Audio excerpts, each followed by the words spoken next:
आज हम पढ़ेंगे वांट ऑफ फैक्टर का नेक्स्ट पोर्शन, ठीक है। और इससे पहले मैंने आपको वांट ऑफ फैक्टर के बारे में नॉर्मल जो भी जानकारी थी वो बताई थी आपको कि ऑब्जर्व्ड वैल्यू और कैलकुलेटेड वैल्यू जो है उनका रेशियो जो होता है वो क्या होता है, वांट ऑफ फैक्टर होता है। वांट ऑफ नाम के साइंटिस्ट ने 1886 में इसको दिया था। आज हम इसमें हमने कहा था कि ऑब्जर्व्ड वैल्यू और कैलकुलेटेड वैल्यू में डिफरेंस क्यों आता है, क्योंकि यहाँ पर दो टाइप की मुख्य घटनाएं होती हैं, एक होता है एसोसिएशन और एक होता है डिसोसिएशन। प्रीवियस वीडियो में मैंने आपको एसोसिएशन और डिसोसिएशन समझाया था। आज हम देखते हैं कि वांट ऑफ फैक्टर के अकॉर्डिंग एसोसिएशन और डिसोसिएशन के क्या क्या फॉर्मूले बनते हैं, ठीक है। तो यहाँ देखिए, हम कहते हैं degree of dissociation, degree of dissociation के लिए फॉर्मूला देखेंगे, फिर डिग्री ऑफ एसोसिएशन के लिए फॉर्मूला देखेंगे। तो यहाँ देखिए, हम ये कहते हैं कि इनिशियल स्टेट में स्टार्ट करते हैं जब हम लोग किसी चीज को, जब हम लोग ने सोल्यूट और सॉल्वेंट को डाला ही है तो पार्टिकल्स क्या होते हैं, सिंगल होते हैं, मतलब पार्टिकल वन होते हैं, ठीक है। डिसोसिएशन उसमें जीरो होता है, कोई डिसोसिएशन नहीं होता, डालते ही कोई डिसोसिएशन नहीं हो जाता है।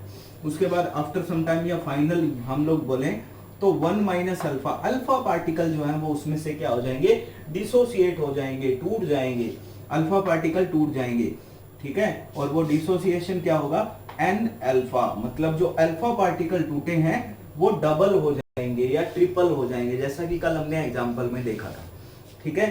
तो डबल या ट्रिपल हो जाएंगे, वो एन अल्फा हो जाएंगे।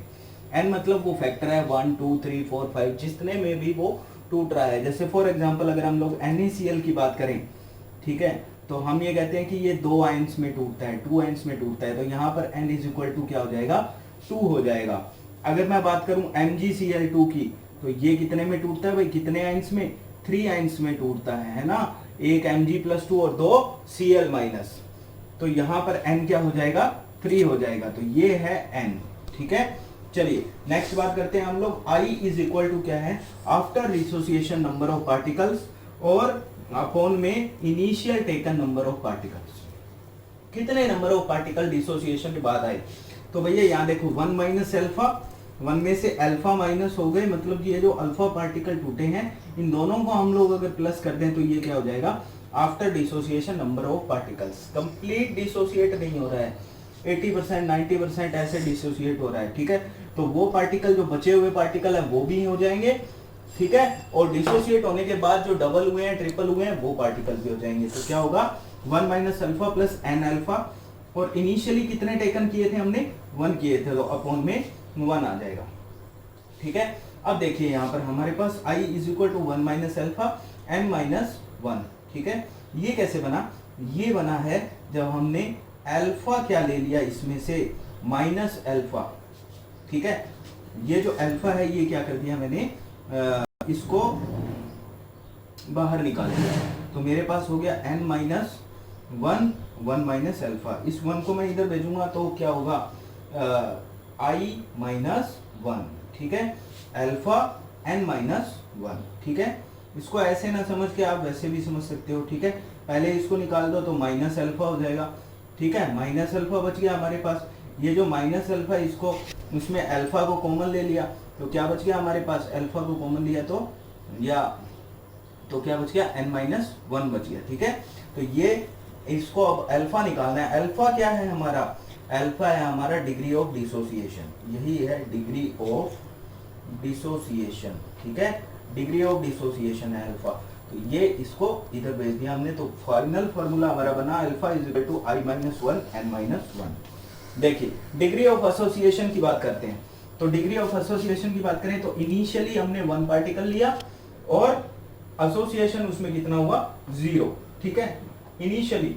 फिर हम लोग आफ्टर सम टाइम, थोड़े टाइम बाद फाइनल देखते हैं हम लोग, तो 1 माइनस अल्फा, अल्फा पार्टिकल का क्या हो गया, एसोसिएशन हो गया। एसोसिएशन का मतलब जुड़ रहे हैं वो, तो पार्टिकल कम हो रहे हैं, ठीक है, डिवाइड करना पड़ेगा हमें, है ना। जैसे हमने बात किया था कि भाई अगर हम लोग 2 पार्टिकल किसके, एसिटिक एसिड या बेंजोइक एसिड के लें, ठीक है, तो वो आपस में जुड़कर क्या बना लेते हैं, डाइमर बना लेते हैं, डाइमर बना लेते हैं, तो 2 पार्टिकल से 1 पार्टिकल बन गया, ठीक है। तो डिवाइड करेंगे हम लोग, तो इसलिए अल्फा अपॉन में n आ गया। I का फॉर्मूला वही है, after association number of particles, initial taken number of particle. Association के लिए एसोसिएशन आ जाएगा, डिसोसिएशन के लिए डिसोसिएशन आ जाएगा। ठीक है, तो अब इनको प्लस कर दीजिए, 1 minus alpha plus alpha upon में n बाय 1। ठीक है, अब ये हमारे पास यही बच गया हमारे पास। ठीक है, अब हम क्या करेंगे, देखिए अब हम क्या करेंगे, अब हम ये जो हमारा 1 है, ठीक है, ये 1 माइनस आई, ठीक है, 1 माइनस आई, इसमें -1 को हम लोग कॉमन लेंगे। ठीक है, तो यहाँ पर माइनस का साइन हट जाएगा, ये साइन चेंज हो जाएंगे सारे के सारे। ठीक है भैया, तो अल्फा माइनस अल्फा अपॉन में n। ठीक है, 1 माइनस आई आ गया, अब अल्फा कॉमन ले लिया हमने तो 1 माइनस 1 अपॉन n हो गया। ठीक है, अब इसको अल्फा को निकालेंगे, ये है हमारा degree of association, degree of association है भाई। ठीक है, degree of association alpha is equal to 1 minus I 1 minus 1 upon n। अब n का अगर एलसीएम ले लें हम लोग, ठीक है, तो n ही आएगा हमारे पास, तो यहाँ पर तो आ जाएगा n माइनस 1। ठीक है, n माइनस 1 अपॉन में n चला गया ऊपर, तो फाइनल फॉर्मूला ये भी हो सकता है alpha is equal to 1 minus I n minus 1। ठीक है, चलिए n क्या है, ठीक है, n क्या है, ठीक है, यहाँ हमने देखा था नंबर ऑफ आयंस कितने आ रहे हैं, वो n है। ठीक है, हम यहाँ पर देख रहे हैं कि वो डाइमर बना रहा है, ट्राइमर बना रहा है, क्या बन रहा है, 2 पार्टिकल जुड़ रहे हैं, 2 मॉलिक्यूल जुड़ रहे हैं, 3 जुड़ रहे हैं, 4 जुड़ रहे हैं, वो क्या होगा हमारे लिए n होगा। ठीक है, तो ये हो गया वांटा फैक्टर कंप्लीट। अब हम चलते हैं अपनी कोलिगेटिव प्रॉपर्टी की ओर, और कोलिगेटिव प्रॉपर्टीज में मैंने आपको बोला था कि 4 कोलिगेटिव प्रॉपर्टी हमें पढ़नी है, तो वो 4 कोलिगेटिव प्रॉपर्टी कौन सी है, दोबारा से सुन लो। लोवरिंग ऑफ वेपर प्रेशर, ठीक है, lowering of vapour pressure of solvent, किसकी रहेंगी, सारी की सारी कोलिगेटिव प्रॉपर्टी सॉल्वेंट की रहेंगी। ठीक है, तो lowering of vapour pressure of solvent. ठीक है, सेकंड है एलिवेशन ऑफ बॉइलिंग पॉइंट, ठीक है, elevation of boiling point of solvent. ठीक है, थर्ड होगी क्या, depression in freezing point of solvent, और चौथी क्या रहेगी हमारी, ऑस्मोटिक प्रेशर। ठीक है, तो फर्स्ट कोलिगेटिव प्रॉपर्टी हम बात करते हैं lowering of vapour pressure. Example लेके हम लोग समझते हैं। देखिए हमने वेपर प्रेशर समझा है, हम ये कहते हैं कि भाई एक कंटेनर लिया, उसमें मैंने एक प्योर सॉल्वेंट लिया, मान लो मैंने वाटर ही लिया है, ठीक है, वाटर ही लिया। अब वाटर जो है वो अपनी वेपर में कन्वर्ट होगा, ठीक है, वेपर में कन्वर्ट होगा, वेपर में कन्वर्ट होगा, और एक प्रेशर एक्सर्ट करेगा, एक प्रेशर एक्सर्ट करेगा। ठीक है, और वो प्योर वाटर लिया है, प्योर सॉल्वेंट लिया है, तो ये क्या हो जाएगा हमारे लिए, पी नॉट हो जाएगा। ठीक है, हम बात करते हैं अगर इस वाटर में मैंने जो है नॉन वोलेटाइल सोल्यूट मिला दिया, non volatile solute, non volatile solute. ठीक है, जैसे फॉर एग्जांपल मैं ये कहता हूं कि मैंने मान लो इसमें शुगर मिला दिया, या सॉल्ट डाल दिया, या इसमें मैंने ग्लूकोज डाल दी, C6H12O6 ग्लूकोज डाल दी। ठीक है, ऐसा कुछ मैंने डाल दिया जो कि वेपर में कन्वर्ट नहीं होता। ठीक है, अब क्या होगा, अब क्या होगा, अब वो क्या करेंगे, इसको चारों ओर से वाटर के जो मॉलिक्यूल हैं उनको भी घेर लेंगे। ठीक है, डिसॉल्व होंगे तो वो भी आएंगे।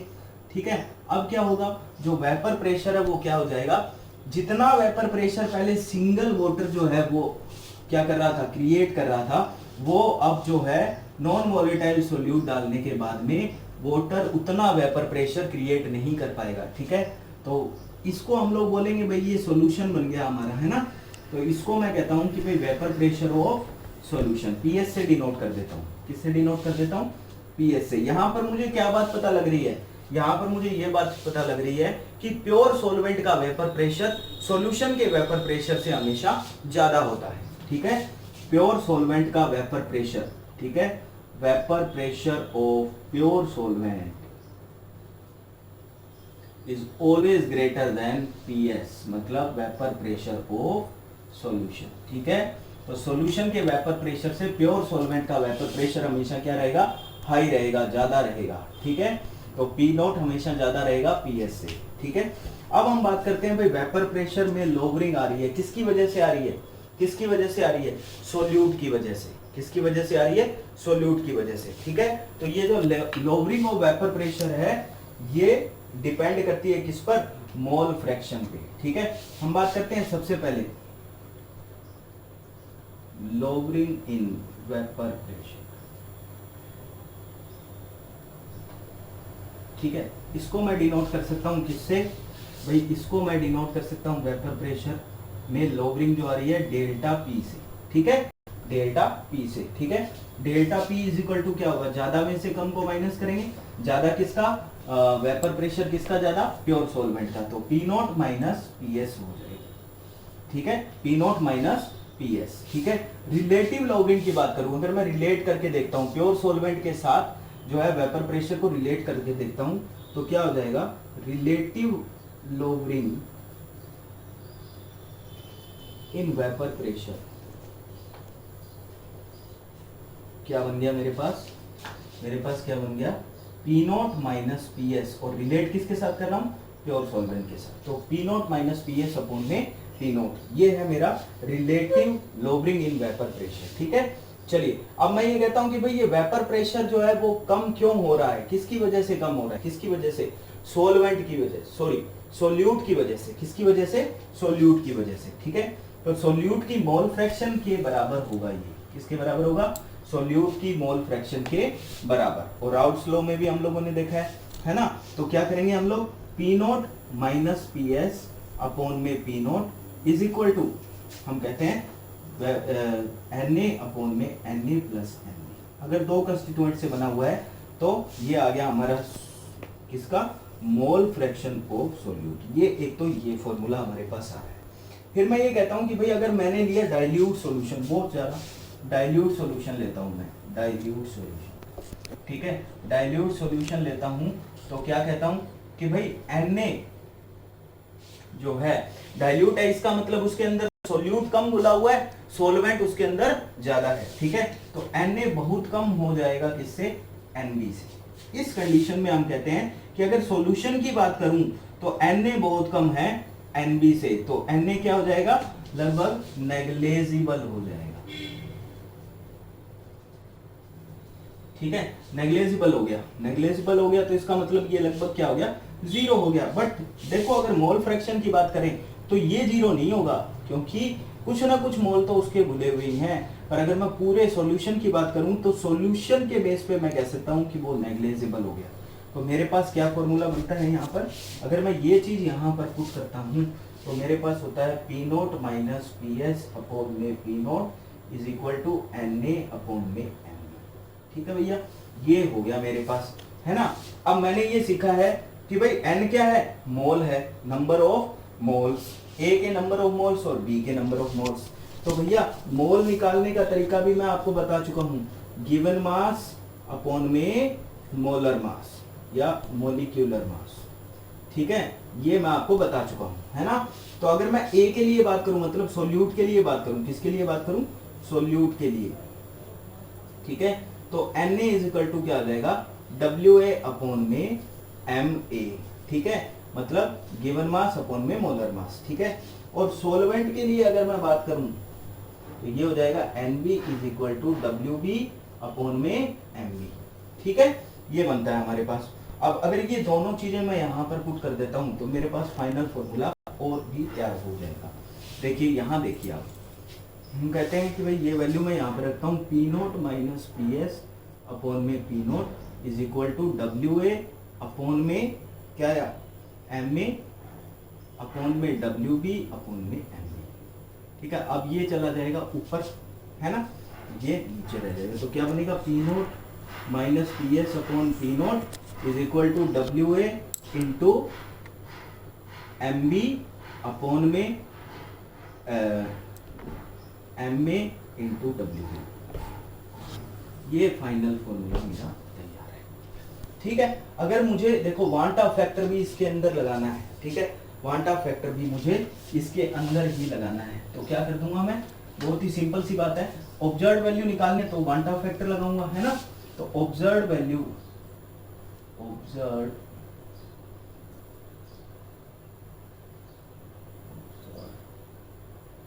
Value of relative vapour pressure, क्या करूं, वांट ऑफ फैक्टर से मल्टीप्लाई कर दूंगा भाई, और कुछ भी नहीं करना, P note minus P S upon में P note is equal to Na upon NB into I, ये हो गया मेरा वांट ऑफ फैक्टर से। ऑब्जर्व वैल्यू भी मैं इससे निकाल सकता हूँ रिलेटिव वेपर प्रेशर के लिए, ठीक है। Relative lowering of vapour pressure, lowering, ठीक है, ध्यान रखना, लोअरिंग ऑफ वेपर प्रेशर इसके लिए, ठीक है। चलिए, ये हो गया अपना lowering of vapour pressure complete.